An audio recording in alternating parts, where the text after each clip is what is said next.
BJP के अंदर अगर मंगल पांडे जी हैं, नित्यानंद राय जी हैं, नंद किशोर यादव जी हैं, ये सभी एक ही पैरेलल हैं। जो पार्टी में चला ले जा रहा है वही बीजेपी में बड़ा नेता है। बीजेपी में तो एक ही नेता मोदी जी हैं, बाकी तो कोई नहीं है। सुशील मोदी जी भी चुनाव नहीं जीतते हैं, सीपी ठाकुर जी भी चुनाव से तौबा कर दिए हैं। देख रहे livecities.in और मैं हूँ वसीम खान। लोकसभा चुनाव नज़दीक है, ऐसे में सभी दल अपने ताकतों को तो दिखा ही रहे हैं। एक तरफ 3 फरवरी को जन आकांक्षा रैली कांग्रेस ने बुलाई, तो एनडीए ने भी ऐलान कर दिया था कि 3 मार्च को वो भी रैली करने वाले हैं और संकल्प रैली को भी बुलाया गया। पीएम नरेंद्र मोदी, सीएम नीतीश कुमार एक साथ 9 साल बाद मंच साझा हुआ। पर आज हम लोगों से जानने निकले हैं कि बीजेपी में सबसे मजबूत नेता कौन? सुशील कुमार मोदी, मंगल पांडे, नित्यानंद राय। चलिए जुड़ते हैं लोगों से और जानते हैं उनकी राय कि बीजेपी में सबसे मजबूत नेता कौन है। मजबूत नेता तो उसमें कोई शंका नहीं है कि सुशील मोदी हैं अपने। सुशील कुमार मोदी तो मजबूत लग रहा है हैं? सबसे मजबूत अभी आपको दिख रहे हैं बीजेपी में? हाँ, दिख रहे हैं। सुशील कुमार मोदी का नहीं, ये तो ऐसा अटैचमेंट हो गया है नीतीश कुमार जी के साथ में जदयू के कि विकास के नाम पर जो वोट मिलेगा यहाँ वो नरेंद्र मोदी जी से ज़्यादा अपनापन नीतीश जी के नाम पर मिलेगा, क्योंकि बिहार पर नीतीश कुमार जी ने अच्छा किया और इन्होंने तो ऐसा काम किया डेवलपमेंट का कि सब जगह रोड, पुल, नदी बन गई है। रिजल्ट है कि बिहार में नहीं तो कहने वाला है कि बेकारी, क्योंकि रोड, ट्रांसपोर्टेशन और बिजली, ये 2 चीज़ रोजगार का महत्वपूर्ण साधन है और यहाँ लोगों को उपलब्ध हो गया है बिहार में। यानी जेडीयू की ताकत पर बीजेपी आगे बढ़ेगी? हाँ, निश्चित। तो हाँ। आपको क्या लगता है नीतीश कुमार के दम पे बीजेपी की नैया पार होगी या ना? नीतीश कुमार को संभालना मुश्किल है। देखिए, हमको कह देते हैं, हम भी पहले थे, अब एडवोकेट हैं हाई कोर्ट में। कांग्रेस रिजीम में हम चेयरमैन डायरेक्टर सब थे। नाम मेरा है राजेंद्र शर्मा, समझे ना। लेकिन अब इस समय हम तो वकालत में हैं। और नैया पार जहाँ तक नीतीश का छवि अपना भी अच्छा है, नीतीश अपने बल पर जो ला दे, लेकिन उनके बल पर पूरा भी एथी नहीं आवेगा। सभा के मजबूत नेता नहीं है, उसका सबसे ऊपर में आरएसएस है। आरएसएस का जो फैसला होता है ये लोग मानने के लिए बाध्य हो जाता है, इसलिए यहाँ नेता नहीं है कोई। भीड़ जुटना नहीं जुटना, इसके पास भीड़ कैसे जुटेगा?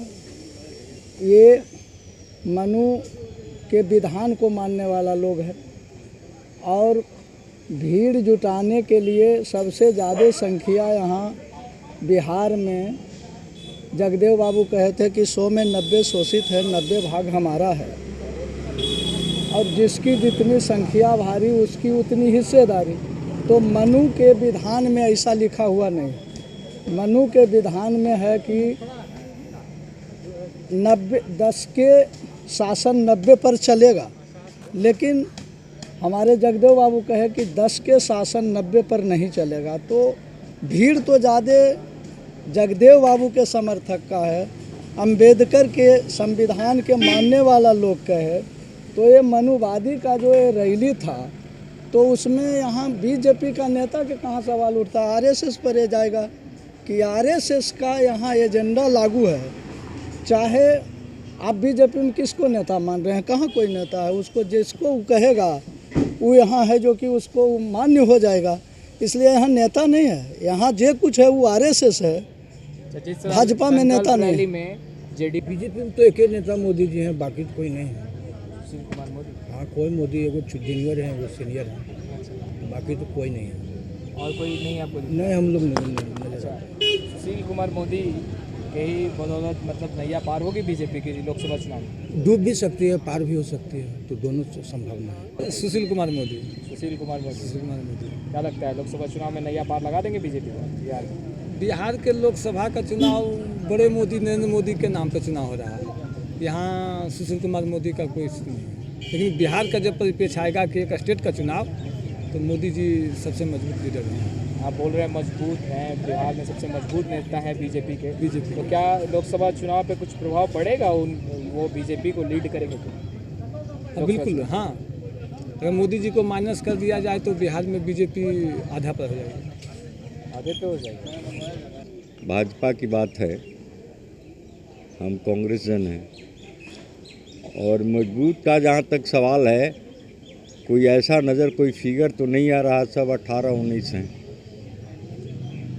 कोई 20 हो और लोग 17 हो तो हम कहें कि कोई नेता है। सब बराबर हैं। जिसका चल जा रहा है, जो पार्टी में चला ले जा रहा है, वही बीजेपी में बड़ा नेता है। जो हो रहा है। बीजेपी को क्या फ़ायदा होगा तो चुनाव बताएगा है। लेकिन सुशील मोदी निश्चित रूप से अभी उनका कद बड़ा है बीजेपी में, नेता तो हैं। सबसे मजबूत आपको सुशील कुमार मोदी। सुशील कुमार मोदी क्या इस लोकसभा चुनाव में बीजेपी के नैया पार लगाने में सफल रहेंगे? अब उनका अपना है ढंग, पार तो लगेगा। जब दो आदमी का गठबंधन हो तो दोनों आदमी में कौन ज़्यादा आया कौन कम आया, इसको कहा दोनों का दायित्व था, संकल्प दोनों का न था। शक्ति दिखाने की तो सभी प्रयास कर रहे थे। नहीं तो वहाँ संकल्प था दोनों का, तो दोनों को आना जरूरी था, तो दोनों आया। उसमें कौन 20 आया कौन आया 80-20 कभी 40-60 होता है, लेकिन आया तो संकल्प ले लेंगे ना। सर आप ये बताएं कि बिहार की यदि बात करें तो बीजेपी में सबसे स्ट्रांग, सबसे मजबूत नेता कौन लग रहा है? सुशील कुमार मोदी, नित्यानंद राय, मंगल पांडे या फिर और कोई? नित्यानंद राय। नित्यानंद राय। तो आपको क्या लग रहा है लोकसभा चुनाव में नित्यानंद राय नैया पार लगा देंगे बीजेपी की?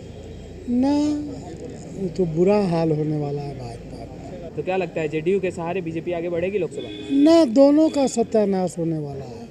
जनता दोनों से निराश हो गया है, और ये दोनों पार्टी जो है दलित पिछड़ा अल्पसंख्यक के कट्टर दुश्मन है।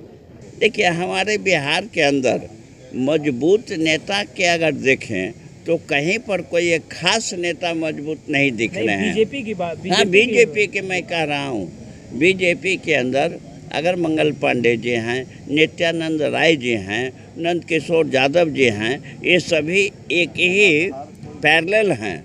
और हमारे उप मुख्यमंत्री के हैसियत से वो सुशील मोदी जी हैं, तो ये अब कहीं के नहीं रहे। इनका एक गो काम रह गया है कि daily by daily Lalu ji के अंगना में कूद के हर घर में एक गो ढेला मारना, ये आम जनता देख रही है। और न जदयू का कोई समाज के प्रति, कोई योजना के प्रति ज़मीन पर काम हुआ, और न ये साथ के सरकार में जब भाजपा आई तो ये भी नहीं किया। अब ये लोग जातीय समीकरण पर हम जनता से गरीब गुरबे का वोट लेना चाह रहे हैं, ऐसा होने नहीं जा रहा है। और अभी की रैली के बात अगर आप कह रहे हैं तो इनसे पहले कुछ ही दिन पहले मात्र एक समाज और एक जात की रैली था, और उस रैली का संचालक जो है, संयोजक सन ऑफ मल्लाह मुकेश सहनी जी का रैली से भी आधा रैली भी ये नहीं था, जबकि 3 दल सत्ता में बैठे हुए लोग का ही रैली था। आप तुलना करके अपने फुटेज से देख लीजिए तो सन्ना मल्लाह मुकेश सहनी के रैली से भी ये गया गुजरा रैली था। आम जनता की भागीदारी सीधे सीधे नहीं था। ये 300 रुपये में बिहार सरकार के मंत्री गांव देहात से लेबर को उठा के मजदूरी देकर लाए थे। उसमें हमारे के.एन. वर्मा शिक्षा मंत्री अपने क्षेत्र से 300 में लाए, और जिंदाबाद के नारा नहीं लगा, कोई मुद्दे पर नारा नहीं लगा। इसका मुख्य कारण क्या था? ये सभी ऐसे लोग थे जो राजनीतिक थे ही नहीं। तो जिंदाबाद कब बोलना है, हल्ला कब करना है, रास्ते में क्या बोलना है, ये कुछ जानता ही नहीं था। बीजेपी में बिहार बीजेपी में कोई बड़ा लीडर नहीं है, किसी के पास ज़मीन नहीं है। जो भी आप जो नाम आपने लिया, मंगल पांडे जी खुद अपने पंचायत का चुनाव भी नहीं जीते हैं, सुशील मोदी जी भी चुनाव नहीं जीतते हैं, सीपी ठाकुर जी भी चुनाव से तौबा कर दिए हैं, चुनाव नहीं लड़ते हैं। ये लोग पिछले दरवाजे से लोग जाने वाले हैं, इनका कहीं ज़मीन नहीं है। ये लोग भोपू हैं, भोपू जो नागपुर में बैठा हुआ है, आरएसएस का जो हेड ऑफिस है। जैसे भारत में जो आपको आतंकवादी जो लोग जो जिसका गतिविधि फैला रहा है उसका आका अजहर मसूद पाकिस्तान में बैठा हुआ है, उसी तरह से ये लोग का आका नागपुर में बैठा हुआ है। और वो सुशील मोदी जी, चाहे सीपी ठाकुर जी, चाहे मंगल पांडे जी, ये लोग को कोई ज़मीन नहीं है, ये लोग कोई बड़े लीडर नहीं हैं। इनके पास ये खड़े हो जाएं कहीं से तो 1000 वोट भी नहीं आएगा इन लोग के पास। आगे बढ़ेगी लोग। हाँ, जेडीयू के सहारे नीतीश जी का है, लेकिन उनका भी छवि जो इस बार पलटू राम के नाम से जाने जाएंगे हैं, पर जो माने जनमत लिए महागठबंधन से अब भाग गए उधर बीजेपी के साथ, इसलिए अब उनका भी जनाधार खिसक गया है। बिहार में इन लोगों का जनाधार नहीं है। अब केंद्र से मोदी जी के बारे में, जो बड़े मोदी जी हैं उनके बारे में क्या कहना, अभी देख लीजिए कर रहे हैं चौकीदार के रहते हुए राफेल का फाइल चोरी हो जाए मंत्रालय से। माने चारा घोटाला में अगर चोरी हुआ तो लालू जी जेल गए, अगर राफेल में चोरी हुआ तो मोदी जी को भी जेल जाना चाहिए था। देश का कानून क्या हो गया पता नहीं। पूरे संस्था, देश का जो भी संस्था हो, सभी संस्था को इन्होंने ख़त्म कर दिया। हम लोगों से जुड़ रहे थे और जान रहे थे बिहार में बीजेपी में सबसे मजबूत नेता कौन, सुशील कुमार मोदी, मंगल पांडे, नित्यानंद राय या फिर और कोई। सभी लोगों ने कहा कि अभी बिहार में यदि बीजेपी की बात करें तो सुशील कुमार मोदी एक वरिष्ठ नेता हैं और मजबूती के साथ बीजेपी में बिहार में भी वही खड़े हैं, वही लीड कर रहे हैं। पर साथ ही साथ ये भी कहा डाला कि सुशील कुमार मोदी या बिहार में कोई वैसे भी जो नेता हैं उनका यदि लोकसभा चुनाव की यदि बात करें तो ऐसा कुछ खासा प्रभाव नहीं पड़ेगा। प्रभाव पड़ेगा तो पीएम नरेंद्र मोदी के कार्यों से। कुछ ने तो ये भी कह दिया कि बीजेपी में वैसा कोई नेता ही नहीं है, सब 19 हैं, 20 में तो है ही नहीं। यानी यदि नंबरों की यदि बात करें, यदि नंबर देने की बात करें तो सभी ने 19 बता दिया। कहा कि महागठबंधन को बीजेपी क्या है, एनडीए में यदि तीनों दल की बात करें तो संकल्प रैली आप देख सकते हैं।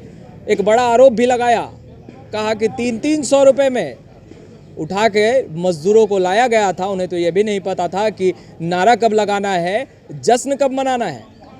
बहरहाल देखना ये होगा कि लोकसभा चुनाव में कौन किस पर भारी पड़ता है। लाइव सिटीज़ पल पल की खबरें आप तक पहले पहुंचाता है, तो हमारे चैनल को आपने सब्सक्राइब नहीं किया है तो जल्द सब्सक्राइब कर ले। साथ ही साथ